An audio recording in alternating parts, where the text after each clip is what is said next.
Previously, this intelligence and officer who became president led Russia out of a defunct Cold War artifact to the superpower in Eurasia that is most dreaded.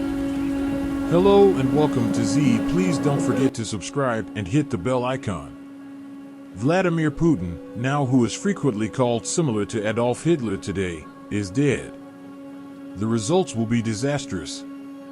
Previously a KGB agent, President Putin enjoys projecting what he believes to portray a manly image.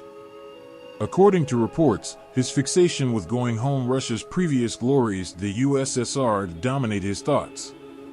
As he proceeds with this strategy, Putin has influence over Russian TV, in which 70% of people is informed of news.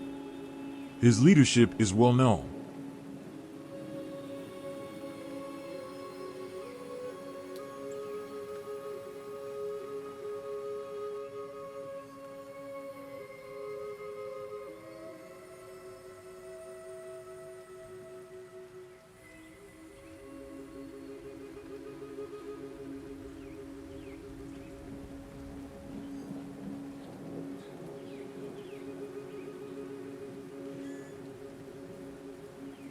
For internet information censorship, Putin even modified the country's laws to provide for another 2 presidential terms.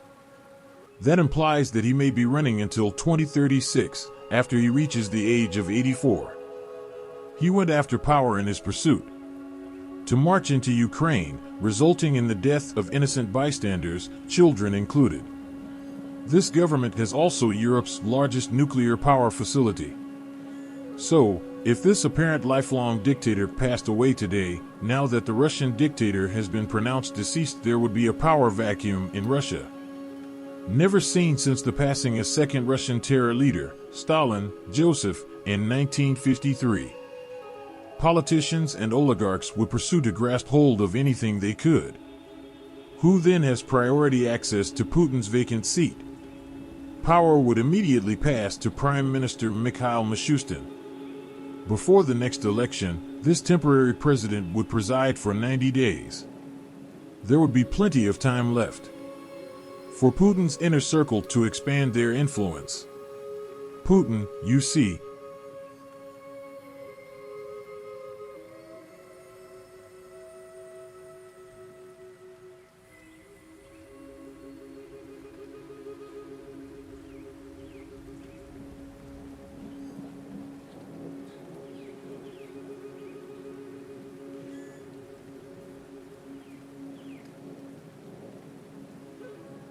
was the country's last elected official.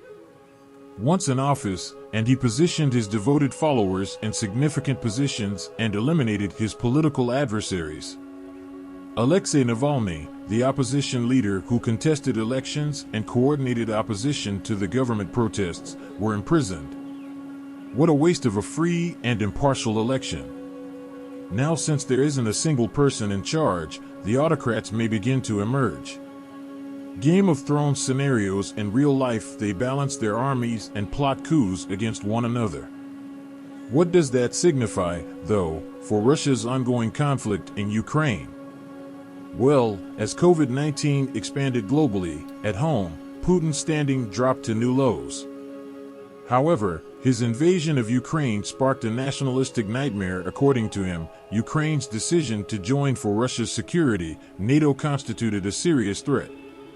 Despite decades of indoctrination and this high approval rating, according to 51% of Russians, the two countries ought to keep its independence. Whoever succeeded them would have a difficult choice of whether to go on adopt pro-Putin measures or open a new chapter in the world of diplomacy. However, this war might also involve a number of other unknowable causes. First, if Putin didn't personally choose a successor before leaving office, a military official might attempt to seize control. That may put Russia's military, nuclear power, and chemical weapons in hands that are even more precarious. With the despot no longer in authority, a nation of this magnitude may be impossible to maintain as one.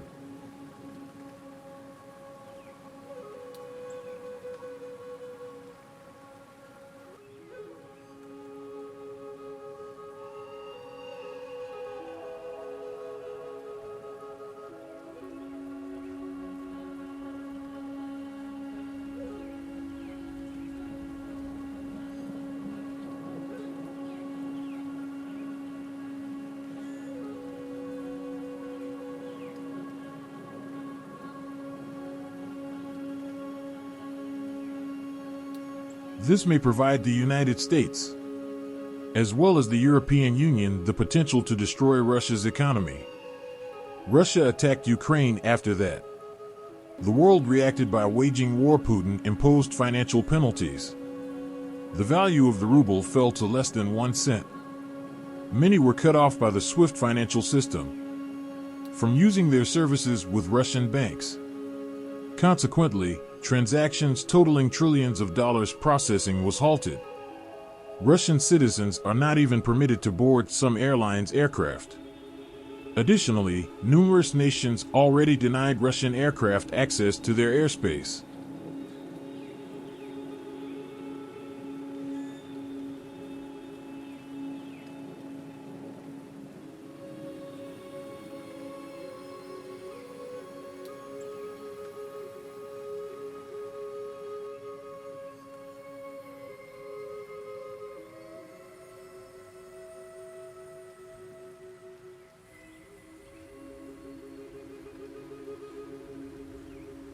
Russians are currently essentially confined to their own nation. They are unable to visit Europe. No one can purchase them iPhones. Every day, their savings are decreasing. And not just the wealthy are feeling the heat. A declining level of living. A new opposition party can emerge as a result of a failing economy. Perhaps imprisoned leader Navalny would be made available to lead this new era after Putin's departure. However, restrictions and prohibitions not only harm Russia. Having so much oil and fuel exports made from this nation, unprecedented increases in gas prices would occur.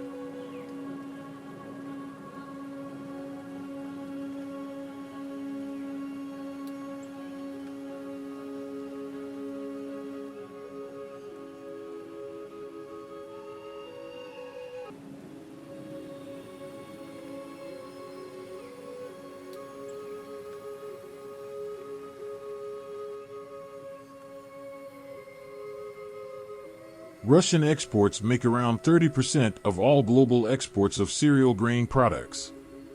Not to mention all the precious metals, iron, and gemstones they export. The world would have to devise a method maintaining the supply chain after cutting off Russia running. Regardless of who assumed the helm, the increasing pressure from all sides possibly be sufficient to convince Russia to leave Ukraine. It's challenging to carry on a war when you are cash-strapped. Furthermore, even if a figure appeared Putin was present at the time who wished to maintain his political stance, Russia would have to think about accepting the West once more, as opposed to face a world of solitary poverty and escalating destitution. Russia has been forced into a corner. They might be compelled to cede lands had once belonged to other nations. The annexation of Crimea and Donbass by Putin might come to an end. And giving Ukraine back these lands may make living people proud again in this illegally divided country. If those constraining economic measures, although Russia was still under sanctions, the situation on the ground can lead to discontent with the potential to escalate into a full-scale uprising. Whoever gets this trash would require extensive reconstruction. A broken civilization and rebuilding world trust. Ukraine could only hold out hope for a new era of peace following the demise of Putin and the Russian economy. But what if you were now in Ukraine? So, continue to observe, because that tale belongs in another What If.